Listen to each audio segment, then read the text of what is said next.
Hello everyone, this is In-Game Arts with another unboxing of the offline product game review. This is Death's Door for the PlayStation 5. To jump right into it, this physical copy here comes with the update version 2.0 right on the disc, and as well, at the time of this video, there were no updates available, which is extremely nice to see.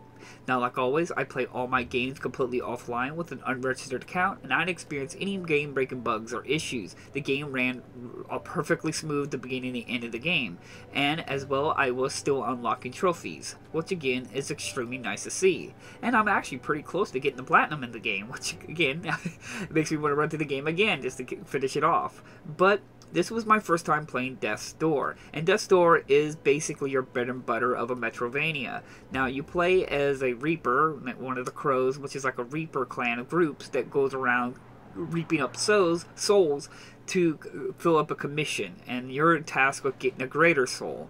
And that is because there is apparently a stagnation in the world and people are living longer than they're supposed to, which again slowly grows and grows and people become a greater soul, which is again your job to fix this issue. And as the story progresses, you start learning more truths of why the stagnation and these people's growth and outliving their lifespan and so on. And it's all very fascinating and really interesting. The game has a lot of characteristics, a lot of stylization, and a lot of charm. I personally really love the graphic style of the game. I love the simple shaders, simple colors, and stuff like that. It looks really, really nice. Now, as I said, this is your bread and butter Metrovania. It follows all the beats you expect of a Metrovania. You go in there, you fight a boss, you go through like a labyrinth, then you get an ability that allows you to progress to another area. As well as you slowly unlock different weapons that have different kind of statistics and stats.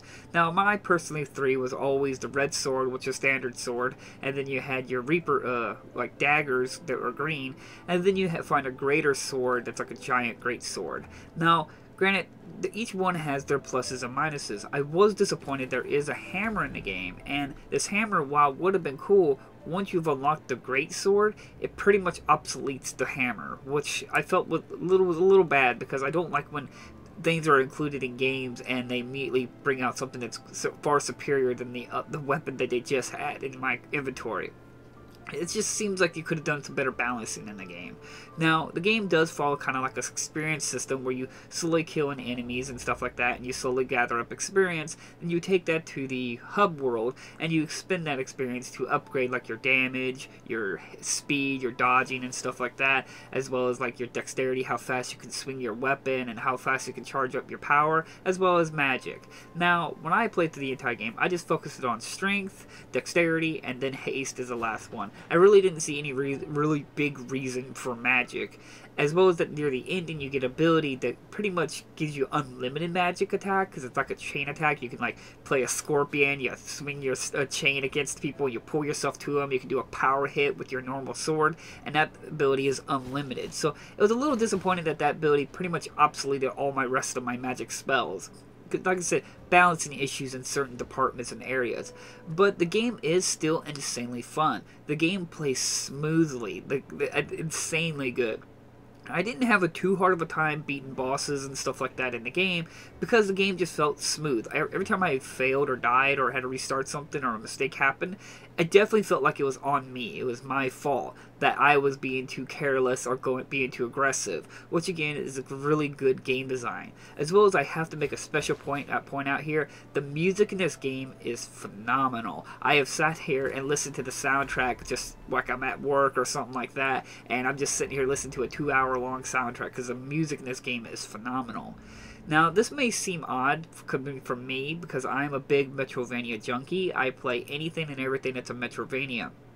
And, well, it's interesting to say, I kind of wish this game wasn't your typical generic Metrovania. I'm not saying generic and your typical tropes and stuff like that is a bad thing. I just feel like this game has more potential to be something bigger, some bigger journey, and some bigger story and mechanics and stuff like that. I feel like there's something way more you could be done in this game than just going by the bread and butter of a Metrovania. I'm not saying you can't have Metrovania gameplay. It just feels like this game has a lot bigger story. The music's a lot bigger. The universe, the ideas, the mechanics. It seems like this could be a lot bigger game out of this than what we get, than what it is.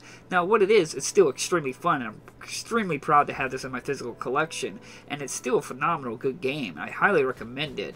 As well as I do want to point out, this game is technically a sequel to another game called, I believe, called Titan Souls, and there's no real reason to play the original one, but it is disappointing that in case you find that out, that at the time of this video, I don't believe there's a physical copy version of Titan Souls, which again is a disappointing that this game has a sequel. That game has a sequel, which is Death's Door, and we can't yet play the original one with the physical copy.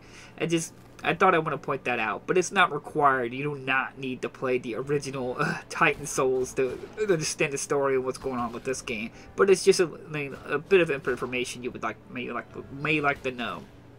Overall, I had a splendid time playing this. I just came off another Metrovania, and it kind of disappointed me, so I was really looking forward to playing this one, because then I was eager to sit down and play another Metrovania that might be more satisfaction for me.